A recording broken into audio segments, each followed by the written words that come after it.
Okay, so today we're going to take a look at Google Business Profile. This is one of my favorite marketing tools. It's a completely free tool available to everyone directly through Google. It takes just sort of a few minutes really to get set up. And I'm not going to show you in this video how we actually go through that setup process. I will be doing a video on kind of setting up and optimizing a profile. What I want to show you in this video is 4 reasons why you really want to have this set up if you haven't already done so, and why you maybe want to spend a bit more time managing your profile if you have got it claimed, but you're not really doing anything with it. If the name isn't ringing a bell, this used to be called Google My Business. People also kind of refer to it as Google Maps because one aspect of this is getting your business listed on Google Maps. But I think that creates a lot of confusion for businesses, and quite often I come across people who don't have this listing set up, and it's because they don't have a physical shop. They think they need to actually have a shop or a kind of a warehouse, a store, a showroom, something like that, where customers can come and see them on site in order to have this listing. Simply not the case. It doesn't really matter what your business is, what you're doing, what you're selling. You can get one of these listings set up, and I'm going to show you the reasons why you should be doing that right now. So let's dive in and have a look. Number 1 is brand name search. So massive amount of Google search is people actually just looking for businesses that they know, and businesses that have maybe been referred to them, that they've seen adverts before and they're trying to find them again online. And what they're doing here is basically going into Google and typing in the name of the business. So you can see sort of an example search results on the screen. In this case, and I'm showing you, this is kind of a live client of mine that we support with this stuff at the moment. And over on the left-hand side of the screen, you can see they've got a paid ad coming up for the branded search for the ads at the top of the page. They've then got the organic top result on there as well. So doing a great job with the ads and the SEO to cover off branded search, but you've got this huge piece of kind of real estate, Google real estate over on the right hand side, where because they've got the profile set up, Google's kind of matched the search to the name of the company, and it surfaced their profile directly in the results. And I mean, visually, you can just see on the page what a huge amount of space this is. So first thing to think about here is if your business isn't set up on Google Business Profile, you're probably just going to have an empty space there. Best case scenario is you're just going to be missing out on kind of half of the screen that you could be filling with your business.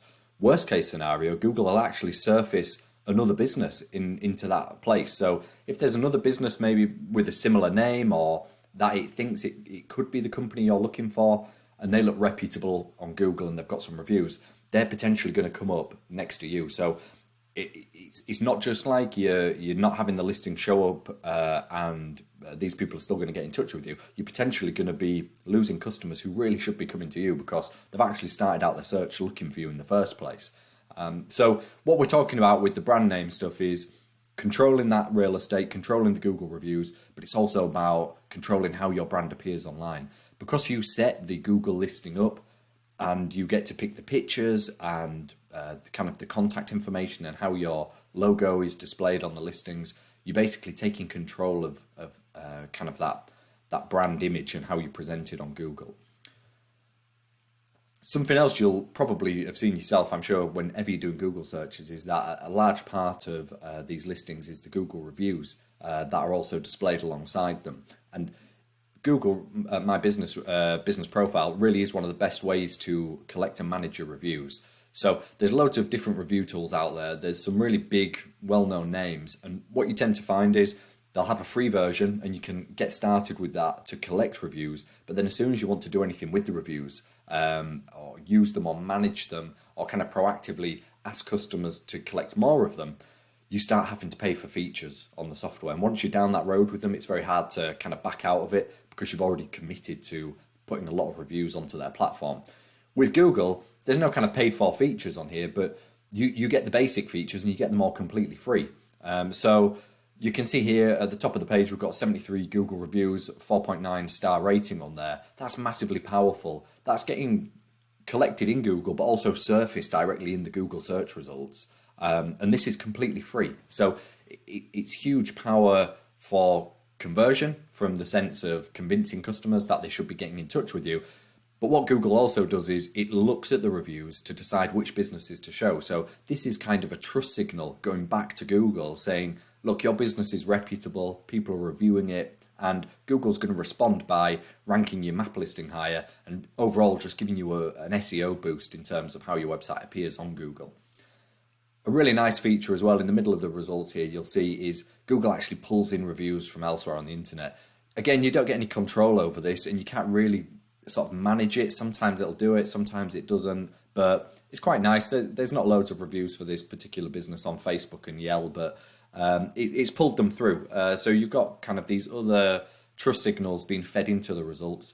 And then right down at the bottom, some of the latest or most kind of relevant reviews for whatever the search is get surfaced directly in the results. So I think this is great, again, because this is actually keyword driven. So the reviews that get shown here are often displayed based on what you've searched in the Google search, and then it's trying to match up keywords from that search to things that have been mentioned in the reviews. So in this example, it's a brand search. So these are kind of generic reviews, but if you were looking for a particular product this company sold, the chances are you're going to get reviews surfaced here that are relevant and specific to that product. Again, it's so relevant to what the customer, the searcher is looking for. It just makes it kind of really powerful and effective tool. Something else you can do, which I touched on a moment ago, is actually embed these into the website. So again, where other tools out there for managing reviews would require you to pay a license fee, some kind of like monthly fee or annual fee to get a feature to embed the reviews on your website, with Google, there's tons of different ways you can do it. Google don't provide these tools themselves, but there's loads of third-party tools you can go and get that are free or really cheap, and they let you plug your Google reviews directly into your website. So we've done this with this client. This is actually a page on their website, and it's pulling through automatically the latest Google reviews and surfacing directly on the website here. Again, it's a really powerful kind of social proof signal for people coming onto the website. Really helps with conversion rates and basically turning website visitors into inquiries and into customers. The next way it's going to help out is local search. So this is how a lot of people think of the Google business profile, that they associate it really with Google Maps. And you'll be familiar with this screen that I'm showing, this screen grab, which is a Google Maps result embedded within a Google search results page. And you can see I've done a local product search. I've typed in quartz worktop. That's a type of a product that this company sells. And I've typed in Hull, which is a location where the company operates. They're based near there.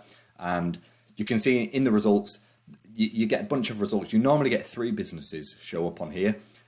That's only if there isn't someone running ads. So this is another kind of really overlooked aspect of Google My Business, is that, again, you can see this customer is appearing second in the list there, which is actually the first organic result.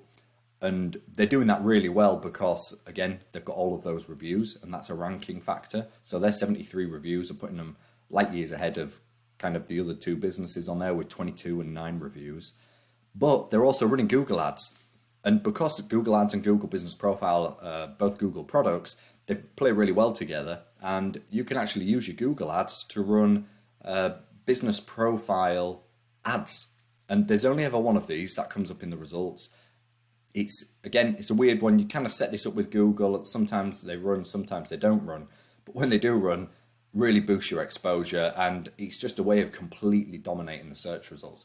So let's remember this particular business. They've got a sort of a paid search ad appearing right at the top of the page, which would appear above this map pack. You've then got the map pack where they're appearing twice, and then they're appearing in the top of the organic results as well. So it's just giving them a way of completely dominating those search results. And it wouldn't be the same. It wouldn't be possible if you didn't have business profiles set up. The other thing to consider is with local search, people are actually looking for local businesses. So these map results are really important to them. Quite often these searches take place on mobile devices. It's when people aren't in the home, they're actually out and about, and they're going to use these results to actually drive to places and potentially visit businesses along the way, if it's the sort of business where they're expecting to be able to visit a shop or showroom. But like I say, it's not just for those sort of businesses. It's going to work if you're providing a service, if you're working from home.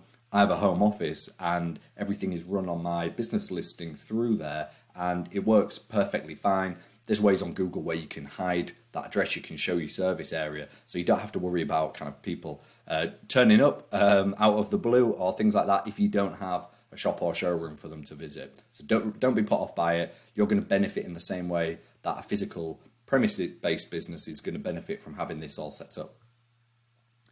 And then the fourth way is kind of the biggest and the most obvious, is that it's going to help you generate inquiries. So it's going to do that in sort of a lot of different ways, and we've touched on some of those already. Things like the reviews are really going to help. Having the exposure on Google and filling up more of the real estate, the page space in the search results is all going to help. But Google also build directly into this platform features to help you generate inquiries. And straight away, just on this screen grab here, you can see there's four kind of actions. There's 4 call to actions that a searcher can take to start interacting with your business. So they can click over and just go straight onto your website. If they're out and about, they might actually want to come and visit you if you have somewhere to visit, and they're going to click directions to see where you're based. And that's probably going to launch kind of on Google Maps on their phone. They can call you, so they can tap that if they're on the phone, or they can just dial the number if they're viewing on a desktop, or they can actually ask a question directly through the app, and you'll get a message kind of notifying you that someone's made an inquiry, and it's just like receiving an email or anything else. You get a little notification through, and you can sort of respond to people and have conversations within the app itself. So super powerful. Google's there's a trend moving more and more towards them running everything directly in the search results pages. So in some ways, they almost want to keep people on the search results page. They don't just want to give you a load of websites where people can click off and go onto different sites and then not be on Google anymore. They kind of want to solve people's problems directly within the search results. One of the ways to do that is to provide these kind of features where you can kind of interact. You can speak to a business and contact them directly within the Google search results. And this is something you don't want to miss out on. So as a business, as an entrepreneur, you want to have yourself front and center, ready to take advantage of that. It's a trend that's been sort of building for some time. There's no signs of it going away. It's probably going to keep going that way even more and more. So getting started with having this set up and being ready for that, and also getting started with collecting reviews on there and building up your bank of Google reviews, it's kind of if you've not done it yet, starting today is better than postponing it and starting tomorrow. It can be a bit daunting at first if you've got no reviews and you've not got started with this, but same for everyone. You've got to start somewhere, and at some point you've got to get the profile set up, start adding the reviews, and after a few weeks, few months of kind of requesting for those, building it up, working on your listing, you're going to be in a really good place where you just start benefiting from this completely free advertising tool in all sorts of different ways. It's going to help you across all your Google marketing, and it's going to be something that just kind of to a large degree can take care of itself in your marketing. So hope you found all of that useful. Just to recap then on the 4 main reasons, there's loads more reasons. These are the top 4 that I wanted to share with you. Google Business Profile is going to help you control your brand and take up that Google real estate. Fill the screen with your brand as much as you possibly can. It's a great way to collect and share reviews, whether it's on Google or on your own website. It's going to help you dominate local search and people looking within a specific service area, and it's going to help you get a load of exposure there, and ultimately it's going to help you get more customers, which at the end of the day is what most of us are looking for. So hope you found it helpful. I'll be doing a video later on diving in a little bit more to how you can actually set this up and how you can manage it and some of the tips and tricks around that. But for now, something to think about. Get started with it if you haven't already, and I'll see you soon. Cheers. Bye now.